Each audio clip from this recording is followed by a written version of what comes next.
كان في قلب مكة رجل قوي شديد لا يهاب أحد، اسمه عمر بن الخطاب. كان من أشد الناس عداء للإسلام، حتى إنه خرج يوما سيفه في يده قاصدا يقتل النبي صلى الله عليه وسلم، لكن في الطريق قابله نعيم بن عبد الله العدوي رضي الله عنه وقال له: رايح فين يا عمر؟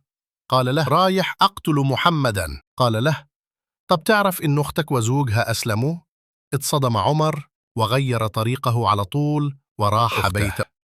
دخل عليهم وسمعهم بيقروا القرآن، سمع كلمات من سورة طه فوقف وبدأ قلبه يلين. راح على دار الأرقم ودخل على الصحابة وهما خائفين منه، فقال للنبي صلى الله عليه وسلم: جئت أعلن إسلامية. فكبر النبي وكبر المسلمون من بعده، ومن ساعتها يتغير كل شيء. أسلم عمر فعز الإسلام.